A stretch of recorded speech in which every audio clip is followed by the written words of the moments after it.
विष्णुः गुरुर्देवो महेश्वरः गुरुसाक्षात् परब्रह्मा तस्मै श्री गुरवे नमः। भारतभूतल पूर्वसुतीरे भक्तजनाश्रिता स्वामी समीपे शिष्टतमं सत्सङ्गमिदं श्रेयशुभकरा पूर्णप्रसादं श्रेयशुभकरा पूर्णप्रसादं। ప్రతి శనివారం జరుపుకునే స్వామి భక్తుల ఇంటి సత్సంగానికి స్వాగతం, సుస్వాగతం. మనకు స్వామి ఏ శనివారం ఎక్కడ సత్సంగం నిర్వహిస్తారో మనకి స్వామి నిర్ణయించిన తర్వాత గాంధీ తెలియటం లేదు. అట్లాగే మనమేమో కొంతమంది భక్తులతో అనుకొని ఉంటాము, కానీ స్వామి ఇంకొకరిని పరిచయం చేస్తూ ఉంటారు ఆ టయానికి. అట్లాగే వీరు లక్కు లక్ష్మీకాంతమ్మ గారు, వీరు దర్గామెట్ట కరెంట్ ఆఫీస్ పక్క వీధిలో ఉంటారు. వీరిని మనకి పొదలకూరులో భారతీబాయి గారు పరిచయం చేశారు. వీరి భర్త కృష్ణారెడ్డి గారు పొదలకూరు బస్టాండ్ దగ్గర ఆర్ఎంపీ డాక్టర్గా ఉన్నారు. ప్రస్తుతం వారు లేరు. ఆయన ఉన్న రోజుల్లో స్వామి అక్కడ తిరిగే రోజుల్లో స్వామికి వైద్యం చేశారు. స్వామికి కొంచెం అనారోగ్యంగా ఉంటే జ్వరంగా ఉన్నప్పుడు ఇంజెక్షన్ వేయటం, కొన్ని మందులు ఇవ్వటం జరిగింది. ఆ విధంగా స్వామిని వారు సేవించుకున్న ధన్యజీవులు.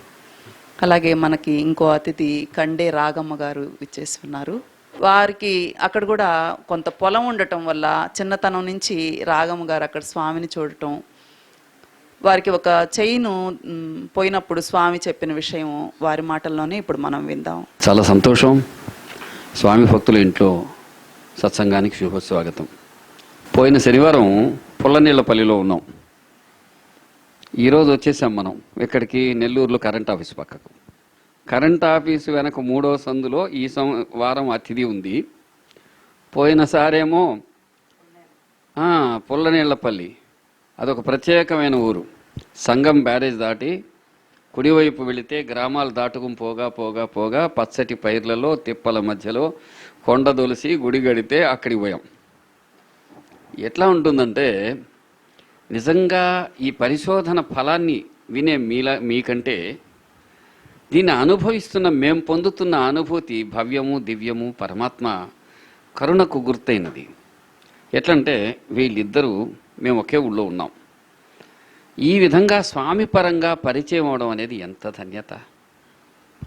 ఒక మధ్య వయస్సు దాటిన పెద్దవారు వీరు, ఒక తల్లులని చెప్పుకోదగిన వయస్సున్నవారు వీరు. నిజంగా ఈ పరిశోధన ప్రారంభించిన రోజు గొలగమూడిలో ఆ అగ్నిహోత్రం ఎదుట వెంకయ్య స్వామి వారి దగ్గర ఈ కార్యక్రమం ఇలా పుష్పించి ఫలించి శోభించి ఒక సముజ్వలంగా సంప్రాప్తమవుతుందని ఊహించలేదు. అందుకని భగవంతుడి లీలలేవి ఊహకందవనేది వాస్తవం కదా. ఇక్కడ ఒక విచిత్రమైన సంఘటనలు ఉన్నాయి. ఏ రోజుకు ఆ రోజు రేపెక్కడ మనం స్వామి గురించి చెప్పుకుంటామో, మంచి సంఘటనలు తెలుస్తాయో తెలియదు. కానీ ఎప్పటికప్పుడు అది అయిపోవడం ఉండదు. సముద్రంలో అలలు, ఆకాశంలో వివిధ వర్ణాలు, భూమి మీద ఇసుక రేణువులు, నక్షత్రాలు ఇట్లా అనంతంగా ఉన్నాయో ఈ మహాత్ములకు సంబంధించిన దివ్యలీలలు అలా ఉంటాయనిపిస్తోంది. నిజంగా స్వామి ఇలాంటి ఇళ్ళు ఎక్కువ ఇష్టపడేవాళ్ళు. ఇలాంటి ఇళ్ళు అంటే ఎవరైతే శ్రమ చేసి ఆ శ్రమతో జీవిస్తారో అక్కడ ఉండడానికి ఆయన ప్రత్యేకమైన ఇష్టాన్ని చూపేవారు. ఒక పెద్ద భవనంలోకి వెళతాడు ఆయన, ఎక్కడికైనా వెళతాడు. రాజాధిరాజ అని చెప్పుకోదగిన మహాపురుషుడు ఆయన, చక్రవర్తి, ఆధ్యాత్మికతలో చక్రవర్తులు వారు. అటువంటి ఆయన ఒక పూరి గుడిసెకు వెళ్ళినప్పుడు ఆయన ముఖం మరింత వెలుగుతుంది. అదేవిధంగా ఒక చిన్న ఇంటికి వెళ్ళి అక్కడ ఉండి ఆయన మహాద్భుతంగా తమదైన దివ్య ప్రభను వెలిగించగలరు. ఆయన ఏం చేస్తాడో ఆయనకు తప్ప, అటువంటి మహాత్ములకు తప్ప, ఆధ్యాత్మికత తప్ప సామాన్యుడికి తెలియదు. ఇప్పుడు మేము ముగ్గురం వరుస కూర్చున్నాం. ఇక్కడ కొంతమంది ఉన్నాం. మా ముగ్గురికి వెంకటస్వామి ఏం చేశాడో మాకు తెలియదు, వెంకటస్వామికి తెలుసు. మన విషయంలోకి వస్తే ఈరోజు మనం మాట్లాడుకోవడానికి ఆధారమైన జీవితాన్ని ఆయన ప్రసాదించాడని, ఒక ప్రమాణపత్రం రాశాడని మనం ఎన్నిసార్లు చెప్పుకున్నాం. అట్లాగే ఎంతమందికి ఈ జీవితాన్ని ప్రసాదిస్తున్నారో. ఇప్పుడు ఈరోజు మన సత్సంగానికి ప్రధానంగా మన సోదరి ఆత్మీయురాలు మన తల్లి సుగుణమ్మ రావటం చాలా ఇష్టం. ఈమె పేరు ఇంటి పేరులోనే కాదు, ఆమె హృదయంలో కూడా ఘంటానాదం ఉంది. ఈమె ఘంటా సుగుణమ్మ. అమ్మ ఊరి నుంచి వచ్చారు. ఇప్పుడు ఇక్కడ మనం కూర్చున్నాం కదా, మనందరం ఒక రోజు కన్నా వెంకయ్య స్వామిని అడిగితే, అయ్యా 2018 సంవత్సరం ఫిబ్రవరి నెల 24వ తేదీ వీళ్ళు ఏం చేస్తారో అని అడిగితే, అయ్యా వాళ్ళు ఒక దగ్గర కూర్చుని ఈ విధంగా మంచి మాటలు చెప్పుకుంటారు, సత్సంగం చెప్పుకుంటారు, దానికి భగవంతుడి ఆశీర్వాదం ఉందని తప్పకుండా ఒక ప్రమాణపత్రం రాయించి ఉండేవారు. అంటే ఆయన చెప్పిన మాట అంత సుస్పష్టం. మీరేదో ఊరికే అలా చెప్తున్నారు. లేదు లేదు, అమెరికాలో ఉన్న ఆడబిడ్డకు పలానా రోజు పలానా రామమ్మ కూతురింటో నువ్వు సత్సంగానికి వస్తావని చెప్పిన భవ్యుడైన ఆయనకు తెలియందేముంటుంది. కాబట్టి ఒక సాధన, ఒక స్మరణ, ఒక తపస్సు ఏంటంటే, మనమందరం మననెప్పుడూ భగవంతుడు గుర్తుపెట్టుకొని ఉంటాడు. వెంకయ్య స్వామి గుర్తుపెట్టుకొని ఉంటాడు, బాబా గుర్తుపెట్టుకొని ఉంటాడు, మీ ఇష్టదైవం గుర్తుపెట్టుకొని ఉంటాడు, ఆయన కనుసన్నలలోనే మన బ్రతుకులు మెలుగుతున్నాయి అని ఆయన గుర్తుపెట్టుకోవడం సాధన, తపస్సు, స్మరణ కూడా. కాబట్టి అటువంటి స్మరణాత్మకమైన కాలం ఇది. ఈరోజు నిన్న సాయంత్రం వరకు స్పష్టంగా మనం ఇక్కడ సత్సంగం పెట్టుకుంటామని తెలియదు.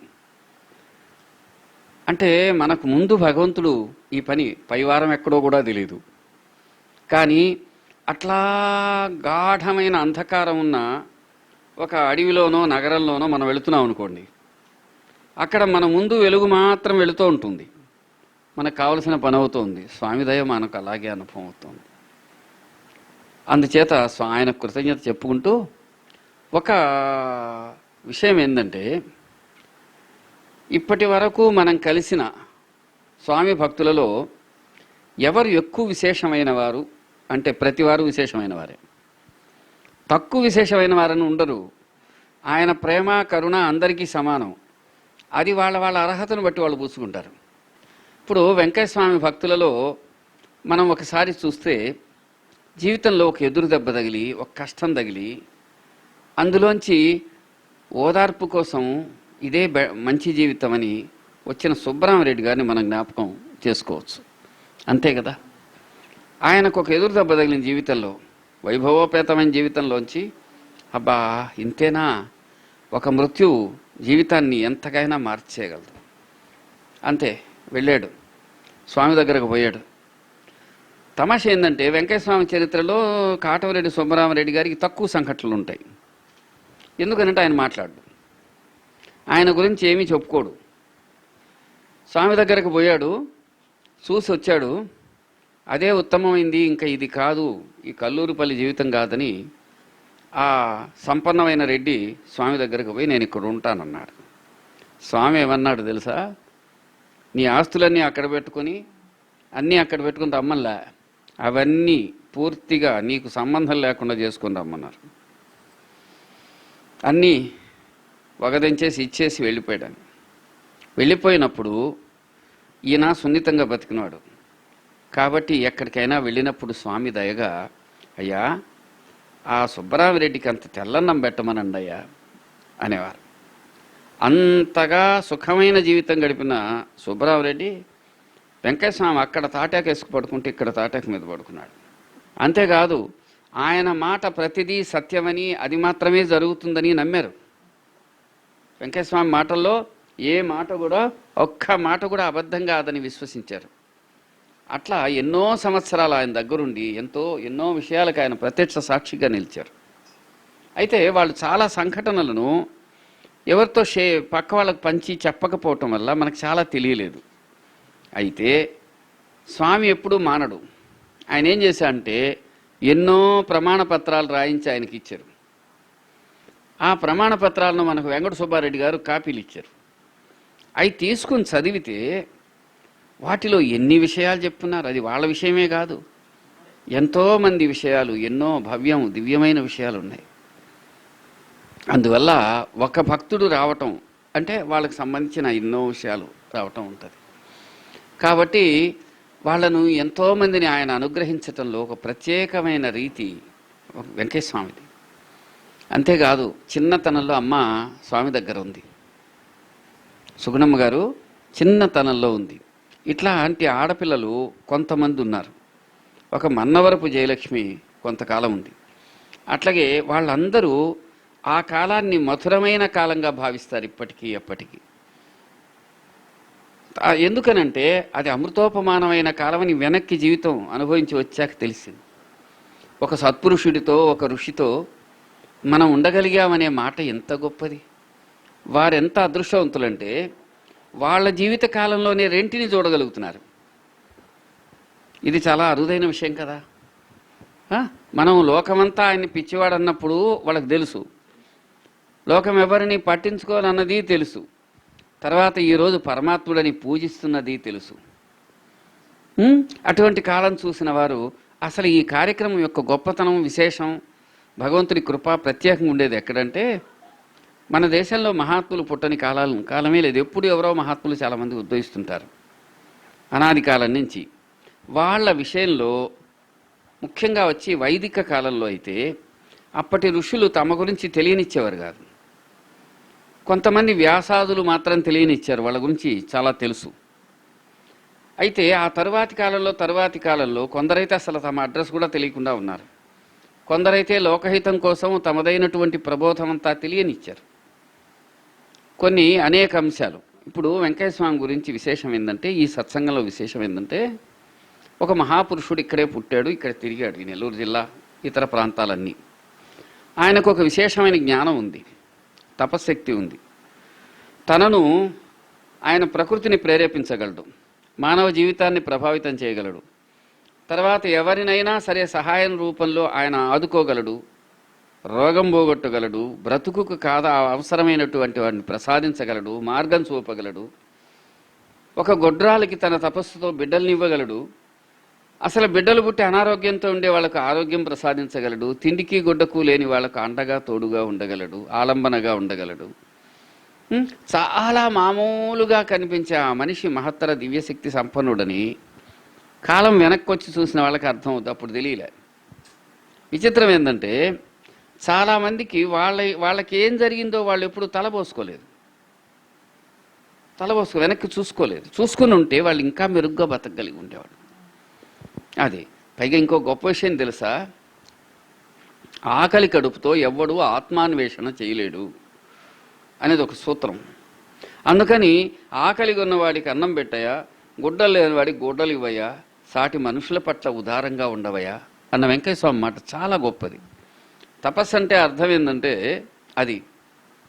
అంచేత ఆయన ఎక్కడ కూర్చున్నాడో అక్కడ విశుద్ధమైనటువంటి రీతిలో తన తపస్సును ధారపోశారు. అందుకని స్వామి కృప ఎంతగానో ఉండి మన ఈరోజు ప్రోత్సహించి ఇక్కడ తీసుకొచ్చింది అనేది మన భావం. సరే, ఇప్పుడు మనం గంట సేపు కూర్చుని వెళతాం, కానీ మన జీవితాల్లో అట్లాగే ఇంటి వారి జ్ఞాపకాల్లో ఈ సంఘటన ఒక మధురమైనటువంటి ఉత్తమమైన సంఘటనగా నిలిచిపోద్ది. ఇంత ఏం జరిగింది, వెంకయ్య స్వామి మన ఇంటికి వచ్చాడు. మరి వెంకయ్య స్వామి అవును, ఆయనకు దేహం విడిచింది 82 ఆగస్టు 24 అయినా ఆయన ఎప్పటికీ ఉంటాడు. కాబట్టి ఆయన పటం తెచ్చి పెట్టుకున్న చోట మనం ఉంటా అన్నాడు. ఇంకా సాంబ్రాణి వేస్తే చాలయా ఆడే మనం ఉంటా ఉన్నాడు. సో గుర్తు చేసుకుంటే ఉంటానన్న ఆయన ఇప్పుడు వచ్చాడు, ఇంతమంది రూపంలో వచ్చారు. నిజంగా వెంకయ్య స్వామి ఇంటికి వస్తే ఎట్టే ఉండేది. ఎందుకని, మీ ఇంట్లో పెళ్లి చేస్తే మీ కులం వాళ్ళు వస్తారు, మీ పరిచయస్తులు వస్తారు. లేదు మన ఇంట్లో ఏదైనా శుభకార్యం అయితే మనం తెలిసిన వాళ్ళు పిలిచిన వాళ్ళు వస్తారు. ఇక్కడికి వచ్చిన వాళ్ళు ఎవరెవరికి ఏమీ తెలియదు, ఇప్పుడే తెలుసు. ఆ తెలియటానికి కారణమైన సూత్రం స్వామి భక్తులు స్వామితో కలిసి వచ్చినట్టు ఈరోజు మనం అందరం ఇక్కడ సమావేశమయ్యాం కదా. ఎంత బాగుంది. కాబట్టి ఇది ఈ కుటుంబానికి మేలు, ఈ వీధికి మేలు, ఈ ఊరికి మేలు, మన బ్రతుకులకు మేలు, వారి వీరేంది మేలుకే మేలు ఇది కార్యక్రమం. కాబట్టి ఇప్పుడు చెప్పే సంఘటనలు పరమద్భుతంగా ఉంటాయి. ఇవన్నీ జీవిత సారాంశాలు అయి ఉంటాయి. ఆ జీవితంలో ఉండే అక్కడక్కటి వెలుగు దివ్యలై ఉంటాయి. అవి మనకెంతో గొప్ప దివ్య భవ్య సందేశాన్ని ఇవ్వగలుగుతాయి. కష్టమయంగా జీవించే వాళ్లకు ఓదార్పుని ఇవ్వగలుగుతాయి. మీరు భారతీబాయి గురించి చెప్పారు కదా. ఒక తోట భారతీబాయి గారి జీవితాన్ని తీసుకుని చూస్తే స్వామి వాళ్ళ కుటుంబానికి చేసిన మహత్తరమైన అనుగ్రహాన్ని ఆమె ఎప్పుడూ జ్ఞాపకం చేస్తుంటారు. వాళ్ళని వీళ్ళని ఏముంది, ప్రతివారు ఒక స్వామికేసిన మాలలో పువ్వుల వలె ప్రతి భక్తుడి దివ్య సంఘటనలు ఎన్నో. చాలా సంతోషమైన సందర్భం ఇది. ఇప్పుడు ఈ తల్లులు తమకు స్వామితో ఉన్న పరిచయాన్ని, వాళ్ళకున్న జ్ఞాపకాలను పంచుకుంటారు.